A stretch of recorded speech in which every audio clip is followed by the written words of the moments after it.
aqua friends, welcome to my channel. My name is Nicole and today we're going to do this sunburst forest. Kind of really reminds me of those fall colors with the goldens in the middle where the sun is setting. And I've played around with this quite a lot, and I like to have some really hard edges where the sun is shining through the trees.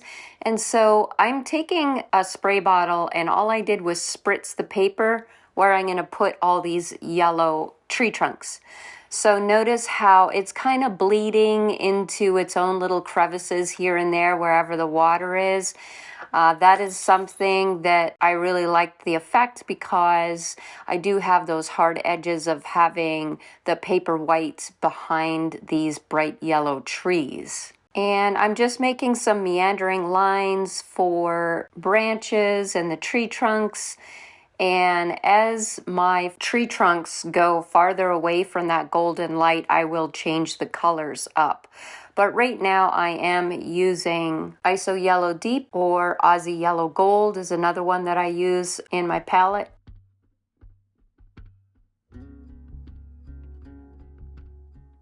I'm using a quill brush with a very fine tip and it holds a lot of water. So I'm able to charge up my paintbrush with a lot of this golden yellow color and it lasts a long time. Now I'm taking a wet brush and I'm going to morph into the rest of the forest where it's going to have some softer edges. So that is why I wet around that area with just a flat wet brush, a damp brush with some clean water.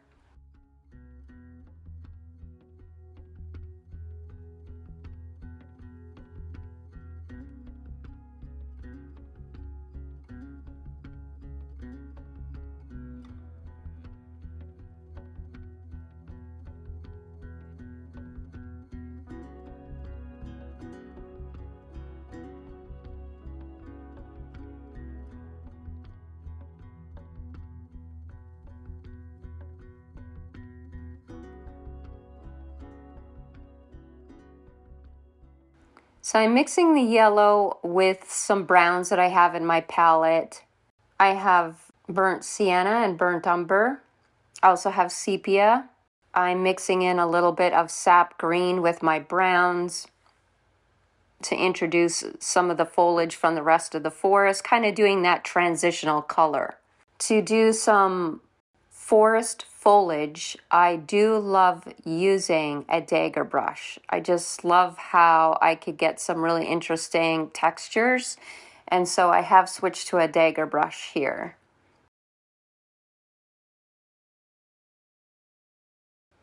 Now another thing that is kind of fun to do, and you just kind of let watercolor do its job, is by lifting up your paper and letting gravity mix them together. So I will pick up my board off and on and kind of see what they do on their own by mixing them together that way. And using a spray bottle, if you spray your paint a little bit, it will move around the paper a lot more.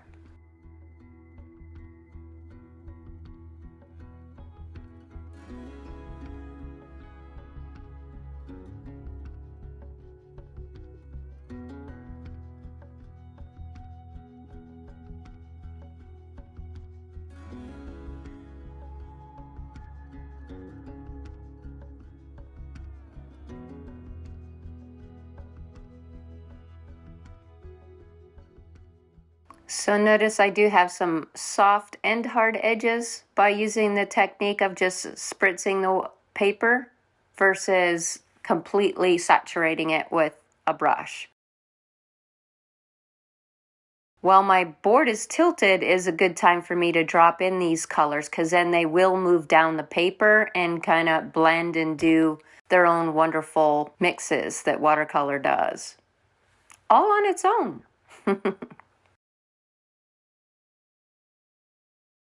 Now for the bottom of the forest floor, that is going to be completely saturated. I don't need any gaps there, and so I just went ahead and wet that whole area. And using a flat brush, I'm going to bring down that sunshine through the forest floor.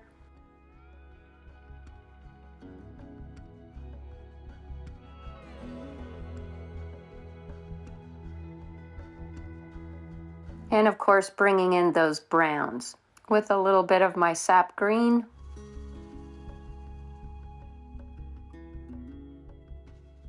So this kind of started off as an experiment. I didn't want to go too dark because I knew that I would be doing this painting in layers, and I wanted to make sure that these colors went well together.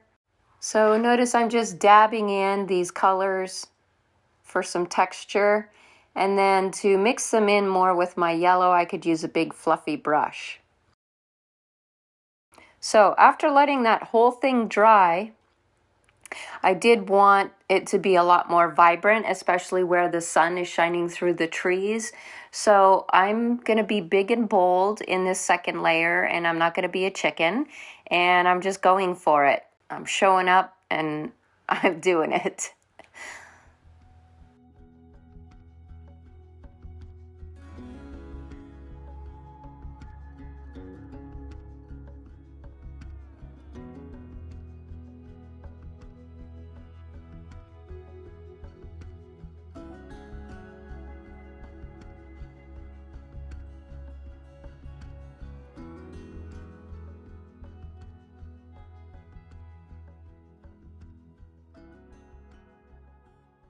So spritzing the paper, bringing in those yellows,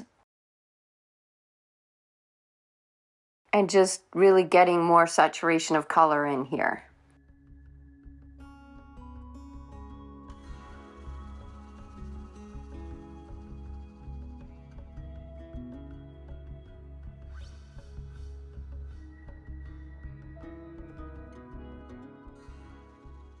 Now I'm going to go for some pretty dark greens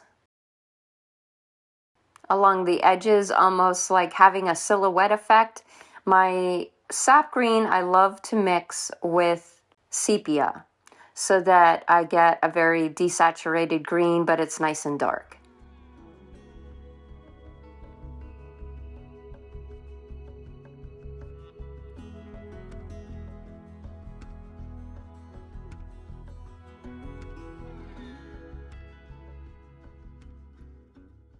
And I'll share with you the reference photo that I'm using as inspiration for this. And it is much darker on the right-hand side. So I'm making that green a lot more darker, bringing in more sepia in the mix here.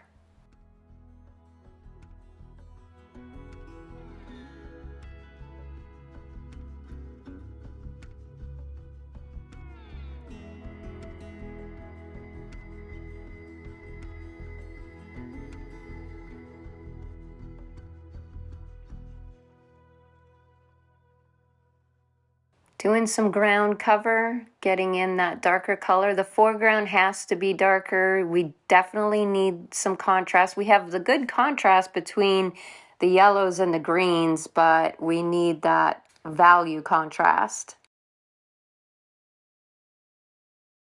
So now it's time to put in some foreground trees, and there is a lighter tree. I'm using some burnt sienna to get this one in. Kind of have that one all backlit and in the sunshine.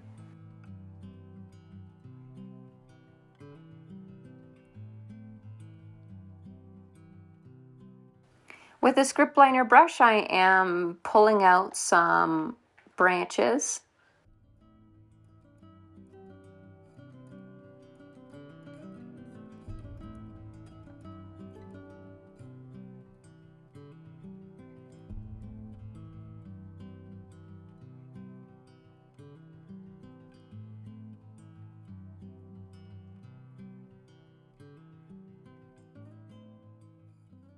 Dipping my brush into some sepia. I have a darker tree trunk that I'm putting in. And while it's still wet is the best time to add in your branches if you're going to add lots of branches. Actually, the more branches that you put on there, and try to hold your paintbrush up higher so that it's nice and loose, you get very natural looking twigs and sticks and whatnot.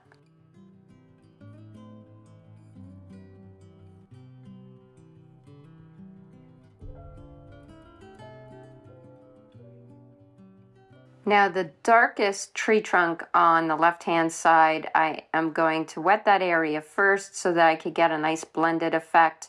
I have my shadow green and I've mixed it with my sepia to get the darkest value in this painting. But I do want to have a bright spot on this tree trunk.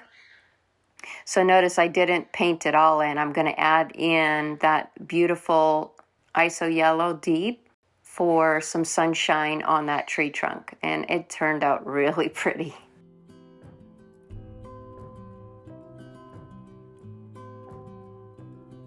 Well, everything's wet. I'm adding in some textural bark effects and, of course, a whole bunch of branches.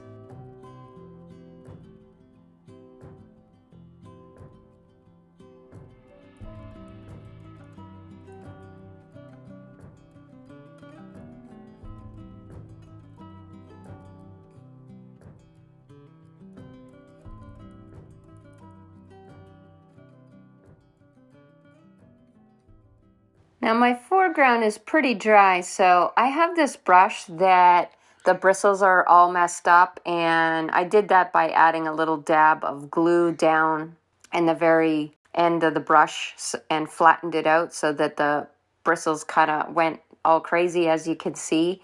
And it adds some really neat textural grasses kind of look for doing landscapes and foreground textures.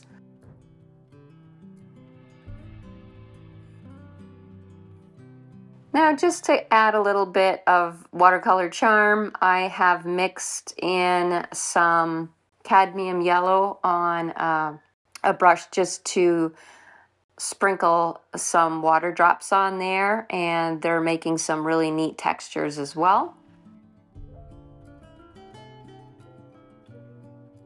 I'm really happy the way this turned out. I hope you guys enjoyed this tutorial.